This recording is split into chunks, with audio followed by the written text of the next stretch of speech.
नमस्कार दोस्तों, मेरे चैनल में आपका स्वागत है।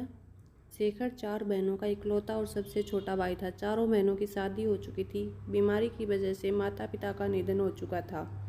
चारों बहनों ने अपने इकलौते भाई के लिए एक से बढ़कर एक लड़कियां ढूंढी, लेकिन शेखर हर बार कोई ना कोई बहाना बना देता और शादी के लिए मना कर देता। बहनें परेशान हो चुकी थी। इस बार राखी पर अपने भाई से साफ साफ बात कर लेने की ठान कर ही चारों मायके आई थी। यही एक ऐसा त्यौहार होता था जब चारों बहनें मायके आती थी। राखी बांधने का काम पूरा होने के बाद चारों बहनें शेखर को घेर कर बैठ गई और एक एक कर सवाल पर सवाल करने लगी कि वो क्यों किसी लड़की को पसंद नहीं कर रहा है। परेशान होकर शेखर ने बता ही दिया कि वह पायल से प्यार करता है और उसी से शादी करना चाहता है। पायल एक अलग जाति से थी। बहनों ने एतराज़ जताया कि उनके घर में ये सब नहीं चलता। दूसरी बहन बोली कि हम अपने ससुराल में क्या जवाब देंगे। तीसरी बहन बोली, अगर तुमने ऐसा किया तो हम समझेंगे हमारा मायका अब नहीं रहा। उसे लगा ऐसा कहने पर शायद शेखर अपने विचार बदल ले। शेखर जो बचपन से ही जिद्दी था, उसने अपना फैसला सुना दिया। मैं शादी करूँगा तो बस पायल से। चारों बहनें शेखर की जिद को जानती थी। चारों नाराज होकर अपने अपने ससुराल वापस चली गई। शेखर ने सबको मनाने की बहुत कोशिश की पर कोई नहीं माना। आखिर उसने पायल से कोर्ट मैरिज कर ली। ऐसे में बहनों ने उससे बोलना तक बंद कर दिया। शेखर को हर साल राखी पर अपनी बहनों की याद आती थी। पायल भी उस दर्द को समझ सकती थी। शेखर दोस्तों से अपनी बहनों की खबर लेता रहता था।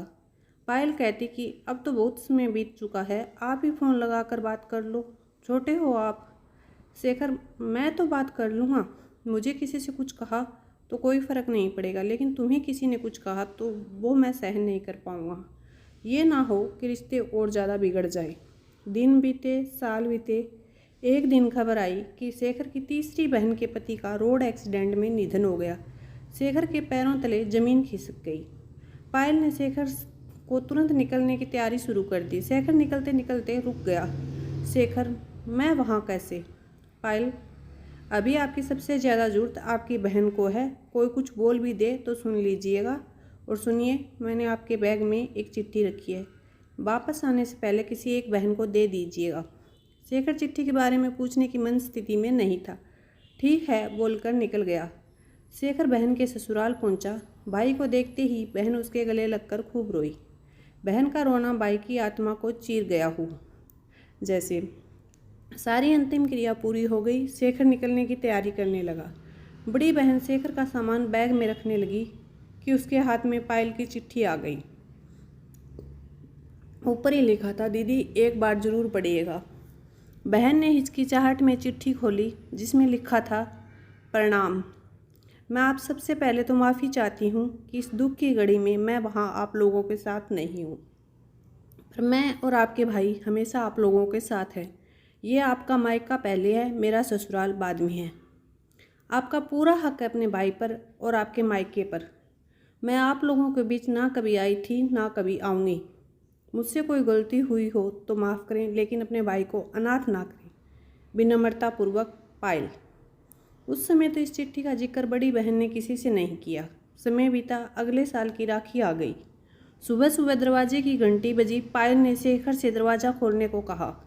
शेखर ने दरवाज़ा खोला तो सामने चारों बहन को देखकर खुशी से चिल्लाने लगा, पायल देखो कौन आया है। पायल हाथ में पानी का गिलास लेकर बाहर आई। वो जानती थी कि आज राखी पर शेखर की बहनें आने वाली है। ये बात पायल को उन लोगों ने ही फ़ोन करके बताई थी। चारों बहनों ने कई साल बाद मायके में पैर रखा था। सबसे पहले पायल को गले लगाकर धन्यवाद दिया। कहा, तुम्हारी चिट्ठी ने हिम्मत दी कि हम हमारे मायके आ सके। तुमने आज हमारा मायका हमें वापस कर दिया। हमेशा खुश रहो। शेखर के हाथ में इतने सालों बाद उसकी बहनों ने राखी बांधी। उसकी खुशी उसकी आंखों में नजर आ रही थी, जिसे देखकर पायल भी बहुत खुश थी। एक सुंदर रचना।